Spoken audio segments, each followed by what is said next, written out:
Hello दोस्तों, नमस्कार। स्वागत है आपके अपने यूट्यूब चैनल संजय टेक्निकल @21 में। आज की इस वीडियो में हम लुब्रिकेंट्स टॉपिक को कवर करेंगे और इस टॉपिक से संबंधित जितने भी महत्वपूर्ण पॉइंट्स बन सकते हैं उन सारे महत्वपूर्ण पॉइंट्स को कवर करने की कोशिश करेंगे।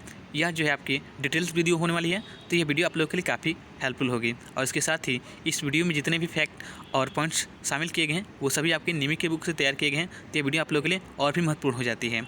ठीक है, तो हमने जो कंसेप्ट टॉल्क से संबंधित जो टॉल्क्स के नाम से जो सीरीज़ चला रखी थी उसी सीरीज़ को जारी रखते हुए आज की इस वीडियो में हम लुब्रिकेंट्स टॉपिक्स को कवर करेंगे और इससे जितने भी महत्वपूर्ण पॉइंट्स बन सकते हैं उन सारे पॉइंट्स को इस वीडियो में डिस्कस करेंगे। तो वीडियो आप लोगों के लिए काफ़ी हेल्पफुल होगी। और अगर आप किसी भी एग्ज़ाम की तैयारी कर रहे हैं और वहाँ पे लुब्रिकेंट से कोई भी क्वेश्चन पूछा जाता है, तो यह वीडियो आप लोगों के लिए काफ़ी कुछ मदद करेगी। इस वीडियो को देखने के बाद आप उन सभी सारे क्वेश्चंस का जो कि आपके लुब्रिकेंट टॉपिक से पूछे जाते हैं उन प्रश्नों का आसानी से आंसर कर पाएंगे। तो वीडियो को अंत तक देखिएगा ताकि आपको पूरी जानकारी प्राप्त हो सके। चलिए वीडियो को शुरू करते हैं। सबसे पहले हम जान लेते हैं कि लुब्रिकेंट होता क्या है। तो लुब्रिकेंट एक पदार्थ होता है जो कि मैचिंग पार्ट्स के बीच होने वाले घर्षण को कम करता है। ठीक है, तो ये आप याद रखिएगा कि लुब्रिकेंट क्या है, एक पदार्थ है जो मैचिंग पार्ट्स के बीच होने वाले घर्षण को कम करता है। ठीक है, तो जब भी आपके दो पार्ट्स आपस में मैच होते हैं, जो आपस में मिलते हैं, तो वहाँ पे घर्षण उत्पन्न होती है। ठीक है, तो उन घर्षण को कम करने के लिए हमारा एक पदार्थ यूज किया जाता है जिसे हम लुब्रिकेंट कहते हैं। लुब्रिकेंट की ज़रूरत क्यों होती है ये हम जान लेते हैं थोड़ा सा। तो जब भी दो ऑब्जेक्ट या क्या कहते हैं, दो जॉब, ठीक है, दो कंपोनेंट्स आपस में मैच करते हैं तो उनके बीच क्या होता है, घर्षण होता है। और अब अगर वो मूविंग कंडीशन में है, यानी कि वो घूम रहे हों, चल रहे हों, ठीक है, एक दूसरे के ऊपर स्लाइड कर रहे हो, तो वहाँ पे घर्षण के साथ साथ उनके तापमान में भी वृद्धि होती है, यानी कि वहाँ का तापमान भी बढ़ जाता है। तो तापमान को नियंत्रित करने और घर्षण को कम करने के लिए एक पदार्थ यूज किया जाता है जिसे हम लुब्रिकेंट कहते हैं। तो अभी आप ये भी कह सकते हैं कि तापमान को नियंत्रित करने और घर्षण को कम करने के लिए हम लुब्रिकेंट का प्रयोग करते हैं। ठीक है, और ये आपके 3 प्रकार के होते हैं। सॉलिड, जिसे हम हिंदी में ठोस कहते हैं, सेमी सॉलिड जिसे अर्ध ठोस या सेमी लिक्विड भी इसको कहा जाता है, और एक होता है लिक्विड। ये 3 प्रकार के आपके लुब्रिकेंट होते हैं। ठीक है, तो चलिए जान लेते हैं इनके थोड़ी सी और डिटेल्स के बारे में। लिक्विड लुब्रिकेंट भी विभिन्न प्रकार के होते हैं, जैसे कि मिनरल ऑयल, फैटी या वेजिटेबल ऑयल और आपके सिंथेटिक ऑयल। तो ये आपके जो है लिक्विड लुब्रिकेंट के उदाहरण हैं, मिनरल ऑयल, फैटी या वेजिटेबल ऑयल और सिंथेटिक ऑयल। तो ये आप याद रखिएगा, आपसे क्वेश्चन में पूछ सकता है कि मिनरल ऑयल किसका उदाहरण है, फैटी ऑयल किसका उदाहरण है, या सिंथेटिक ऑयल, कोई भी क्वेश्चन आपसे पूछ सकता है इसमें से कि ये किसका उदाहरण है। तो याद रखिएगा ये लिक्विड लुब्रिकेंट के उदाहरण हैं। ठीक है, इसके साथ ही सेमी सॉलिड या सेमी लिक्विड जान लेते हैं। तो ये जो होते हैं, इनकी जो विस्कोसिटी होती है ये आपके ऑयल की अपेक्षा अधिक होती है, या ऑयल कह लीजिए, या आपके लिक्विड लुब्रिकेंट जो होते हैं उनकी अपेक्षा अधिक होती हैं। तो सेमी सॉलिड या सेमी लिक्विड जो लुब्रिकेंट होते हैं, इनकी विस्कोसिटी जो होती है आपके लिक्विड या ऑयल की अपेक्षा अधिक होती है। अब यहाँ पे एक टर्म आया है आपका विस्कोसिटी। इस विस्कोसिटी को हम जान लेते हैं विस्कोसिटी होता क्या है एक्चुअली। ठीक है, तो विस्कोसिटी जो है आपका लुब्रिकेंट का एक गुण होता है। ठीक है, जिससे यह पता चलता है कि कोई भी लुब्रिकेंट या कोई भी तरल कितना मोटा है, कितना गाढ़ा है। तो ये आपको ऐसे याद रख सकते हैं कि विस्कोसिटी का संबंध तेल के गाढ़ापन या लुब्रिकेंट के गाढ़ापन से है। ठीक है, अगर कोई भी लुब्रिकेंट अधिक गाढ़ा होगा तो इसकी विस्कोसिटी हाई होगी, यानी कि अधिक होगी। अगर कोई भी लुब्रिकेंट अधिक पतला है, ठीक है, तो उसकी विस्कोसिटी जो है कम होगी या लो होगी। ये आप याद रखिएगा। ठीक है, नेक्स्ट है सॉलिड लुब्रिकेंट के उदाहरण निम्न हैं। तो सॉलिड लुब्रिकेंट आपसे पूछ सकता है कि ग्रेफाइट, सोप स्टोन, फ्रेंच, ये किसके उदाहरण हैं। या आपसे कुछ भी इसमें से कोई किसी भी एक का नाम दे करके आपसे पूछ सकता है कि सोप स्टोन किसका उदाहरण है। तो आप याद रखिएगा कि सोप स्टोन या फ्रेंच चॉक, ग्रेफाइट, ये सभी आपके सॉलिड लुब्रिकेंट के उदाहरण हैं। तो ये आपको याद होना चाहिए। ठीक है, विश्वास रखिए इस वीडियो को देखने के बाद आपके लुब्रिकेंट से संबंधित कोई भी क्वेश्चन अगर आपसे पूछा जाता है तो उस आंसर का जो है आप आसानी से उस क्वेश्चन का जो है आप आसानी से आंसर कर पाएंगे। ठीक है, तो प्लीज़ वीडियो को अंत तक देखिएगा। इस वीडियो में हमने सारी लुब्रिकेंट से संबंधित लुब्रिकेंट के टॉपिक से संबंधित जितने भी महत्वपूर्ण पॉइंट्स बन सकते हैं और जितने भी क्वेश्चन अब तक के एग्जाम में पूछे गए हैं उन सभी को ध्यान में रखते हुए इस वीडियो को बनाया है, और उन सारे टॉपिक्स को पॉइंट्स को इस वीडियो में हमने कवर किया है। तो ये वीडियो आप लोगों के लिए काफ़ी हेल्पफुल होगी और इस वीडियो के माध्यम से आप लोग जो है काफ़ी कुछ सीख पाएंगे। और हमें लगता है कि इस वीडियो को देखने के बाद आपको जो है पुनः कभी आपको लुब्रिकेंट्स देखने की मतलब कि किसी दूसरे वीडियो या किसी दूसरी किताब की ज़रूरत नहीं होगी। इस वीडियो में हमने सारे उन सभी पॉइंट्स को कवर कर दिए एक जगह, कम जो है कंप्राइज क्या कहते हैं उसको एक ही जगह कंपोज कर दी है, एक ही जगह आपको सारी डिटेल्स प्रोवाइड की है। ठीक है, नेक्स्ट है हम अब इसके बारे में जान लेते हैं थोड़ा, लुब्रिकेंट के गुण क्या होते हैं, कि उसमें कौन कौन से गुण होते हैं लुब्रिकेंट्स के अंदर। तो पहला है विस्कोसिटी, उसके बाद है फ्लैश पॉइंट, उसके बाद है फायर पॉइंट और है पोर पॉइंट। विस्कोसिटी हम आपको पहले डिस्कशन कर चुके हैं कि इसका संबंध तेल के गाढ़ापन से है। अगर कोई तेल कितना गाढ़ा है या उसकी विस्कोसिटी को बताता है। तेल अगर गाढ़ा अधिक है तो उसकी विस्कोसिटी हाई होगी, और तेल अगर कम गाढ़ा है तो उसकी विस्कोसिटी लो होगी। ठीक है, उसके बाद है फ्लैश पॉइंट। तो यह लुब्रिकेंट का वह गुण होता है जिससे लुब्रिकेंट से भाप निकलता है या धुआं निकलता है, परंतु उसमें आग नहीं पकड़ती है। तो ये भी याद रखिएगा आप, ये इंपॉर्टेंट पॉइंट से आपसे एग्जाम में पूछे जाते हैं। नेक्स्ट है फायर पॉइंट। तो लुब्रिकेंट का वह तापमान जिस पे उसमें आग पकड़ ले और वह लगातार जले, उसी को हम कहते हैं लुब्रिकेंट का फायर पॉइंट। ठीक है, और नेक्स्ट है और अंतिम है इसका लुब्रिकेंट का गुण पोर पॉइंट। तो पोर पॉइंट क्या होता है? पोर पॉइंट का संबंध लुब्रिकेंट के बहाव से है। ठीक है, तो ये सीधा आप याद रखिएगा कि लुब्रिकेंट के बहाव का संबंध किससे है? तो पोर पॉइंट से है, ये आप याद रखिएगा। ठीक है, अब हम जान लेते हैं कि लुब्रिकेशन जो है अलग अलग मशीनों पर किस प्रकार से हम लुब्रिकेट करते हैं। तो लुब्रिकेशन की जो विधियाँ हैं आपकी 3 प्रकार की हैं। 3 हैं, gravity feed system, force feed system और स्प्लैश फीड सिस्टम। ये आपकी लुब्रिकेशन की 3 विधियाँ हैं, यानी कि किसी भी मशीन को 3 प्रकार से लुब्रिकेट किया जाता है, ग्रेविटी फीड सिस्टम के द्वारा, या फोर्स फीड सिस्टम के द्वारा, या स्प्लैश फीड सिस्टम के द्वारा। ठीक है, तो अब एक एक मेथड को डिटेल्स में थोड़ा सा और जान लेते हैं, ये होते क्या हैं। तो सबसे पहला है आपका ग्रेविटी फीड सिस्टम।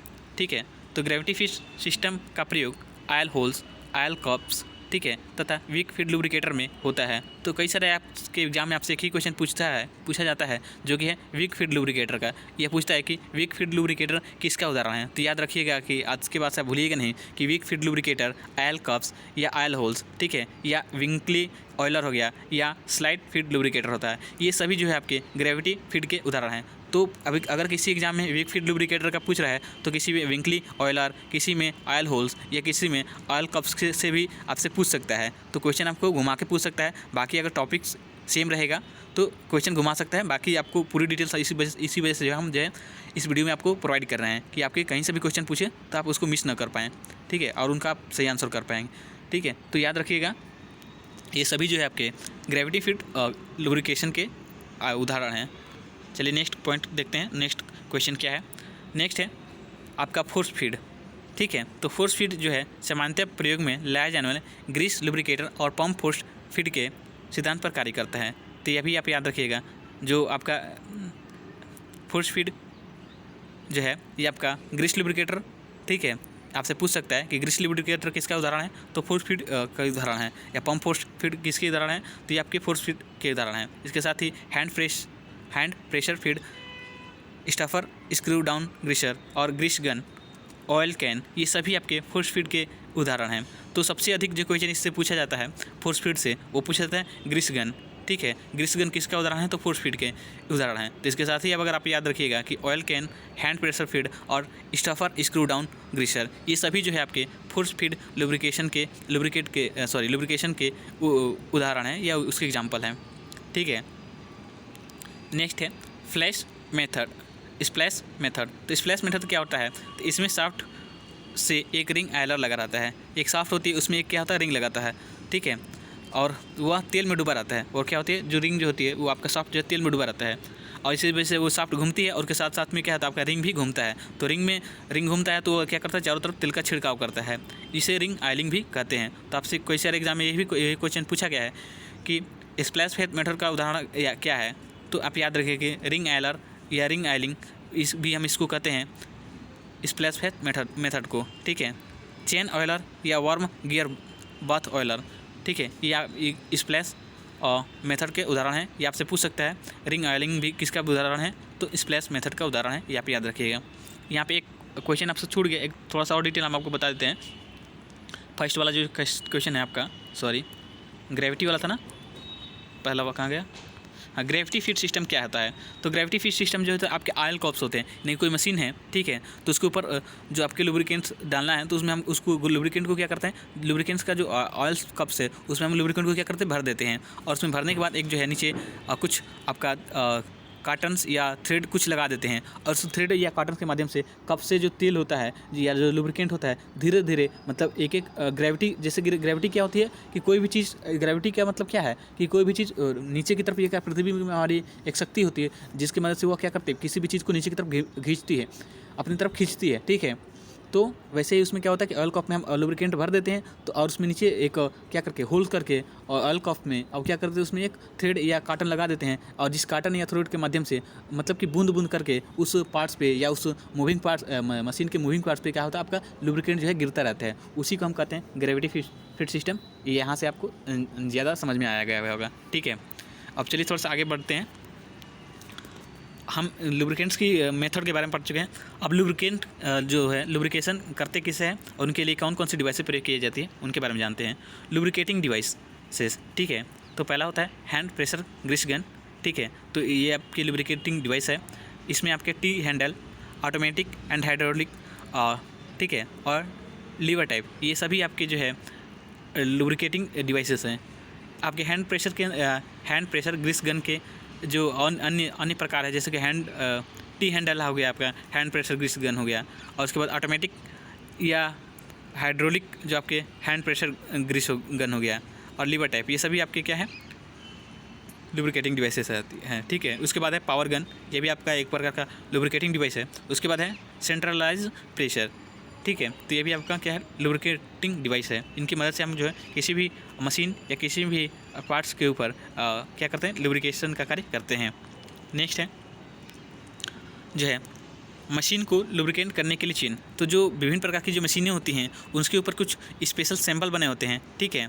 तो उन सिंबल्स का प्रयोग जो है हम ये नोटिस करने के लिए करते हैं कि किस मशीन को कितने समय बाद क्या करना है, उसको लुब्रिकेंट देने की ज़रूरत है, ठीक है। तो जैसे भी कोई मशीन है और उस मशीन के ऊपर सर्किल का कोई चिन्ह बना है, सर्किल कोई बना है, तो इसका मतलब उसको डेली जो है लुब्रिकेंट देने की ज़रूरत है, ठीक है। और वैसे ही कोई मशीन ऐसी है जिसके ऊपर आपका स्क्वायर बना है, इसका मतलब ये है कि उसको मंथली जो है मंथ वाइज हर एक महीने उसको क्या करना है लुब्रिकेंट देने की ज़रूरत होगी, ठीक है। और उसके साथ ही कोई ऐसी मशीन है जिसके ऊपर ट्रेंगल बना है, तो ट्रेंगल बनने का मतलब ये है कि इस मशीन को जो है वीकली यानी साप्ताहिक जो है लुब्रिकेंट देने की ज़रूरत है, ठीक है।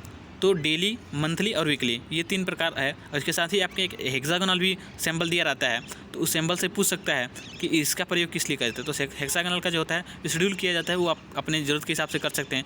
6 महीने बाद देना है, 3 महीने बाद देना है, 1 साल बाद देना है, ठीक है। तो वो अपने हिसाब से आप उसको शेड्यूल करके उसमें आप किसी भी मशीन को कितने समय बाद शेड्यूल करते हैं उसकी रनिंग परफॉर्मेंस के ऊपर वो डिपेंड करता है। तो ये जो सबसे अधिक जो क्वेश्चन पूछे जाते हैं वो आपके जो फिक्स हैं, जैसे कि डेली वाला के लिए सर्किल यूज़ करते हैं, मंथली वाले के लिए हम स्क्वायर यूज़ करते हैं, और वीकली जो किसी मशीन को अगर क्या करना है लुब्रिकेशन देना है तो वहाँ पे हम ट्रेंगल बना रहता है उस मशीन के ऊपर। ये इंपॉर्टेंट क्वेश्चन है और इससे ही क्वेश्चन आपसे एग्जाम में पूछे जाते हैं, ठीक है। तो उम्मीद है लुब्रिकेंट्स की यह वीडियो या लुब्रिकेंट टॉपिक का जो हमने इस वीडियो में डिस्कशन किया है, इससे आप काफ़ी कुछ सीखे होंगे। और वीडियो अच्छी लगी हो तो प्लीज़ वीडियो को लाइक कर दिएगा और चैनल पर नए हैं तो चैनल को सब्सक्राइब कर लीजिएगा। आज के लिए इतना ही, मिलते हैं नेक्स्ट वीडियो में, तब तक के लिए धन्यवाद। जय हिंद।